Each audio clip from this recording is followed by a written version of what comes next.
Thanks everybody for coming. Please pick up the handouts. I understand a couple of them run a little short. We're getting some more down here right away. Dog walk will be 4:45. Also a reminder, there's a basketball media availability this afternoon at 2:40 over in the Taylor Room. First game is tomorrow night. And a reminder, no live stream. Off to Missouri, I think Barry Odom and his staff have done a tremendous job. Got a lot of respect for him. He's a guy that I share a lot of ideas with and discuss a lot of things with when we're at SEC meetings. Very similar to me, a defensive guy, and also coaching at his alma mater. But I think he's done a great job motivating this team and putting them in a good situation. They are extremely physical.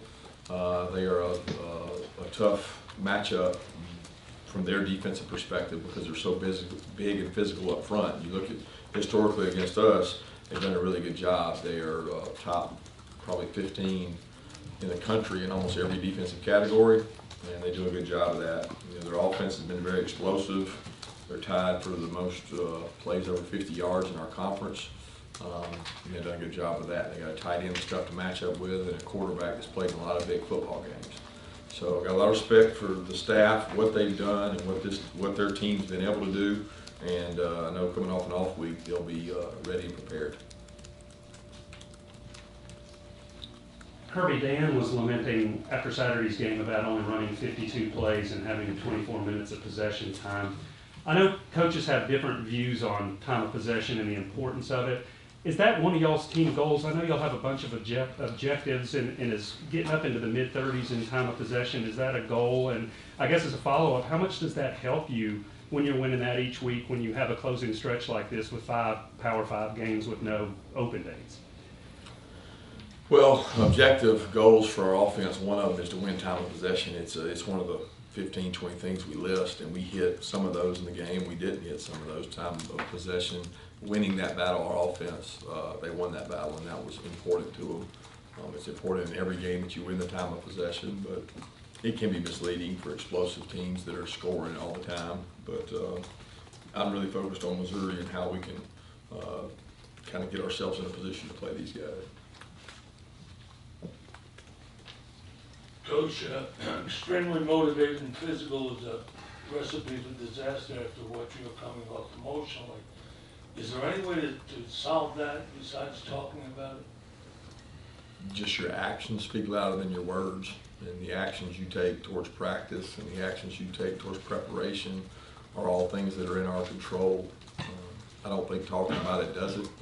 I think the actions speak louder than your words, and that'll be important to our guys, how we prepare and how we get ready and what kind of plan we put together to help us with these guys, because they do a good job of making you play left-handed a lot of times, and Derek does a good job offensively of mixing things up. They've got some good matchups, especially with some of their big guys. Coach, I think your defense ranks at the top of the SEC in most categories, second in passing efficiency, and yet you've only got 1 interception in league play. What would you attribute that to, and how has the game changed? I think I looked at your stats, and you had 8 or 9. A guy like J.R. Reed has 1. I mean, is the game that different than when you played? I wouldn't say it's that different. We play a little different style because we're a match defense for the most part. I think a lot of interceptions come through zone defenses and being able to see the ball a lot of times. We're not always looking at the ball. We're looking at the man, whether it's a zone matchup or a man matchup. But it's what we think gives us the best chance to make people inefficient.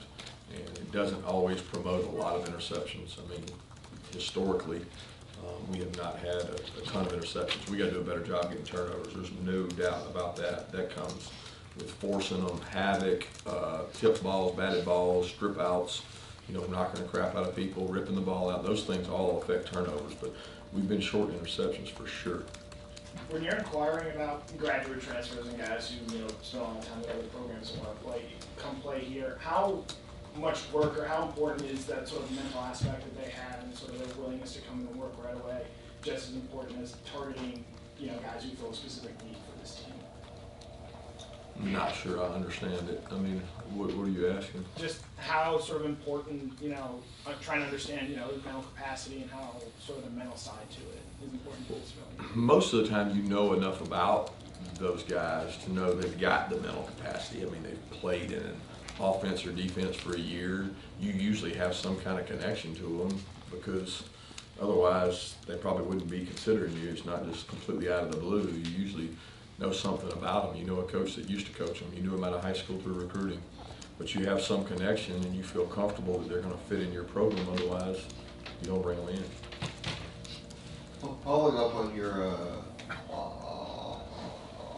opening statement after Florida, where you referenced the video of Michael Johnson that you showed the team, what was the underlying message there that kind of gave the team some motivation? And then also, do you guys pick and choose a special or a documentary like that show every week, and how do y'all go about choosing which one? We use outside sources. We use Trevor Mollad, a consulting firm that Trevor and I've had a relationship for a long time, and we don't always use them, but we usually come up with some kind of message, regardless of what the game is. There's a point to it, an emphasis for it. And this week it was more about, for him, it was an opportunity to make a decision that he wanted to do something rather than listening to the outside world and all the different pressures. He chose to wear gold shoes because he expected to win the race, and that was the decision that he made. And he made it internally, and wasn't really worried about everything outside that. And that's really what it's about. I mean, because the men in this room that come in here for meetings every day and fight and do all the things, they're the ones that matter. They make the decisions that determine the outcome of the game, nobody else. Kirby, I imagine it would vary from play to play, but from snap to Jake releasing a pass, is there a certain amount of time we want him to have the ball? And I mean, ideally, when you have a goal to hit, and also, how has the pass protection been, if you look at this season as a whole? I know what the sacks say, but how do you view that? I think the pass protection's been excellent. I've repeatedly said that. I thought earlier in the year was when it was at its, I guess you could say, weakest, but I mean, coming in here after the Vanderbilt game, that was the concern for me, because we took some shots and some hits, and they've improved. They worked hard on it. They've gotten better. As far as snap to throw, it really depends on the route structure. It depends on the protection. You know, some protections it's quicker. It's meant to be that way. Got to get the ball out. Some route structures, the ball's out quick, and then other ones is longer and longer developing. But our guys have done a good job up front. That's one thing they do really well is pass pro. And it's like Sam says, you get good at what you practice at. Well, we practice that too. Kirby, I know you've got to prepare for Missouri's best game of the year, but they have had this Jekyll and Hyde effect of being very good at home and struggling away. Have you watched enough film to know what has kind of led to such a wide discrepancy, given what they did to South Carolina at home and their struggles on the road? No, I don't look into it much, to be honest with you. I think it's not really it's not a big deal. I mean, the bottom line is, I know the football team they got, I know the coaching staff they got, I know the players they got, and I can watch the tape and know they've got a really physical football team. You know, one of the games was played in some extreme weather conditions, which I know how that impacts the game, and you know that impacts when they're playing against a guy that's probably not a quarterback, he's an athlete. It completely changed the game for how they played. So it's very different. Coach, I wonder if you could update the status on Tyson Campbell. I thought I saw him warming up, but then I thought I might have seen him in the medical tent at one point, or did he just not play? He wasn't in the participation chart? Yeah, Tyson warmed up, felt pretty good, felt like he could go if he needed to, didn't feel like he was 100%, and just never came an opportunity to play, so no other medical tent. Kirby, what teams have done kind of attacking the nickel and dime backs middle of the field? Is it a concern, or is it just something that is going to happen when they're not going after Stokes and the outside as much? No, I don't. I mean, I think that's where teams attack you based on what you're in. I mean, there were some things we were giving up in that game that was probably more inside routes, and we tried to take them away a lot of times. A lot of times you take them away by coverage. Sometimes you take them away by leverage. Sometimes you just get beat. But all those combinations are there, and you know, you rob Peter to pay Paul. So you move everybody inside. You're more susceptible outside. It's really about pitching to it and being able to change things up. And I think Dan and defensive staff do a good job of that. Coach, can you talk about Jake's comfortability with the cage? It just seems like when he's out there, it's like they have a relationship, and that kind of feeds into the other receivers. It just seems like they kind of get more comfortable when he's out there. Yeah, I'd say he's comfortable with him. He's comfortable with some of our other wideouts. I mean, some of those plays Cager got were just, they weren't featured Cager plays. He was the second, third, fourth option on some of them. Some of them he may be primary. Some of them he's primary based on coverage. Some of them he's not. But some of them Jake had time to work to him to make the decision on who to throw it to. So I don't think it was a scheme deal. It was, some of them he was just the best option. He was the open option in the zone. But Jake's comfortable with all our guys. I think he's got a good rapport with all the receivers. Kirby, you mentioned several times this year that the run game in the SEC is more cumulative effect, come in and move guys off the ball right away. But where you're at in the schedule and with the gauntlet you've got coming up, does that take on maybe a little bit more of an extra importance to kind of stick with that run game and wear teams down?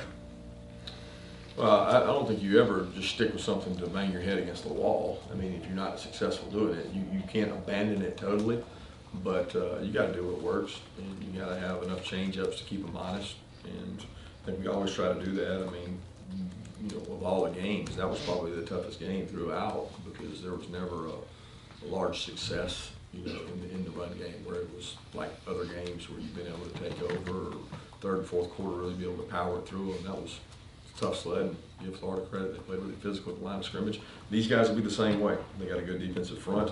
It's just hard to run the ball in our league, and our success has been more second half oriented than first half for the most part. Coach, after you spent 2 weeks hearing about how you weren't as good as people thought you were, and now this week your guys will hear how great they are again. Which one's tougher as a coach to deal with? Yeah, I don't know that either one's tougher because I don't really try to pay attention to it. I try to emphasize to the kids that inconsistency is consistent. So the highs and the lows are going to be consistent as far as everybody's going to say one way or the other. It's always higher or lower than it really is. And as coaches, we always say that. It's never good as it is, never as bad as it seems. Most important thing is that our kids understand what makes you successful is what you do, not what you listen to. Following up on that in a way, I guess, so as you kind of look at the gauntlet that you called the meat and potatoes of schedule last week or whatever, starting with Florida, but when was kind of the buy-in moment, and how do you get all of your players to buy in and understand the importance of the rest of the schedule going the so-called 1-0 every week? Well, we don't look past the gauntlet of Missouri because our team respects them and knows what they've got. That's really it's a single-minded focus on one thing. We can't look past that. And as far as buy-in, they never didn't buy in. They have bought in the whole entire time. There's been a sense of urgency for our guys for a long time. Just executed and got to get better. The most important thing is they understand they have to get better to get where we want to go. Coach, after battling commit with Notre Dame and Pitts with Florida, what does Albert O present for Missouri? Is he different? Is he similar? Yeah, he'll have some good tape to watch, that's for sure, because we've had some tight ends have good performances against us, so they'll have some good things to look at, and he's a good player. I mean, I think back to last year, he was probably the toughest matchup I thought we had last year. It just seemed like he struck out more in that game. And he's a really good player. They convinced him to stay, and he's done a good job improving himself this year, being a more complimentary football player, more than just a receiving tight end. He's done more than that this year, and they're doing a good job using him, and he's a matchup problem. He is a big, athletic guy, different than Pitts. I mean, he's big. Sticking with the tight end theme, your tight ends, I know Jake targeted them maybe a little more the other day. What's his comfort level with those guys right now? And I think we're kind of curious what was on the menu with you and Jake for y'all's lunches. I don't even remember what it was. I'm sure it was not healthy if I was eating it. But he, as far as tight ends, he never doesn't not target the tight ends. We never go in the game and go, we're not going to target the tight ends this game. We're going to move to the wideouts. We take what the defense gives us, and so much of what people think is there's just a choice or a decision made to throw the ball or not throw the ball to tight ends. It's a game of matchups. It's a game of leverages. It's a game of coverages. And any good football coach will tell you that. It's not, going to this guy. You know, that's the guy. It's not like that. You got to go with matchups and where people play you. And the catches that the tight ends had in the game the other night were the right throw. So that's where he went with it. And we'll continue to do that. And you take advantage of what the defense gives you. Do you take any inspiration from seeing what Barry Odom has done with their defense and what has impressed you the most? How he's kind of allowed them to flourish. Hey, they've done a good job every year he's been there. To me, I mean, they're aggressive style. They load the box on you. They make you play one dimensional. They're very multiple and they disguise things well. We always study what they do because we're always trying to get better, and they do different things than we do. We are not like philosophically built the same as them. I mean, yeah, stop the run, don't let them score, don't give them big plays, turnovers. Yeah, we're all the same there. But when you look at schematically, they're very different than us, and we're always trying to steal some ideas from them. And I've got a lot of respect for the way they play and how they play defense. Coach, just for clarity, following up on the Campbell question. So, is he cleared to practice? He could have played, and then also, did you come out of the game healthy otherwise? Yes, he practiced last week. I think I talked about it last week. He went Tuesday and Wednesday, pretty much the whole practice. It bothered him some, having been on the turf more because of the weather. We were forced inside, and so we kind of shut him down Thursday. And then for the game, pre-game, he felt pretty good. He felt like he could play if he needed to. He did not feel 100%, and we never really had the opportunity to put him in and play him. We were going to play him if we needed to. And we didn't feel like we had to. We were playing pretty well. So that's what it usually goes into. He'll continue to work this week. If he has a good week of practice and he feels 100%, then we'd sure like for him to play. We got a lot of roles that we can play a guy as fast and as talented as him. So we want to try to work him in some way. As far as other guys, yeah, pretty healthy coming out of it. I can't think of anybody that didn't finish the game out. It seems like most of this year, excuse me, you played a lot of younger quarterbacks, guys with not much experience, but this week you'll be facing a guy who's been around a long time, veteran. What kind of difference will that make as far as your defense's preparation? Well, I don't think it'll change how we prepare. We'll prepare for his style, which he's a really good athlete. They run him. He got quarterback runs. They make you count extra hats in the box when he's a quarterback run guy. I mean, it's in a lot of ways, it's they can be Lynn Bowden from Kentucky with a really good passer back there. Okay, so now you're defending two things. That's tough, and the quarterback run element is hard. It's always hard to prepare for. But he's got a lot of experience in big games. It's not like he hasn't played in big games and been in these kind of stadiums, been in the SEC, and also playing at Clemson. So got a lot of respect for the way he plays. He plays with toughness, passion. He runs the ball. He scrambles. He makes a bunch of throws. I mean, really good player. You had so many openings at wide receiver. I'm sure Georgia would have been an attractive option for any graduate wide receiver looking for a new home. I'm wondering when you considered Cager, did you have some others that had expressed interest in Georgia? We had a couple reach out, but either it wasn't a comfortable marriage, or we didn't know if they were going to be able to contribute. It's a tough decision because you're betting on this guy, and we haven't been 100%. You know, we've had guys that came in here and didn't play as graduate transfers, and you're looking for the right fit, and we just felt comfortable that it was the right fit with him, and he was the one that made the most sense. Two more questions? What's sort of the differences or challenges that the coaching staff has from a recruiting standpoint of hosting visitors for a new, say, 3:30 game and hosting for a 7 o'clock Saturday night game? Differences, I would say, obviously the earlier one, you've got more time to go to dinner, do more afterwards. It's more a relaxed atmosphere because the game is over, as opposed to, you know, a late game. You're with them all day. Our assistant coaches try to spend time with them, and you try to entertain them as much as you can, but you're obviously preparing your own players for the game and the build-ups there. So it's tough after the game on a night game. You got a short window, they're tired, they want to go to bed, and then you're looking at Sunday to spend time with them, but yet you still got to prepare for another game in some instances.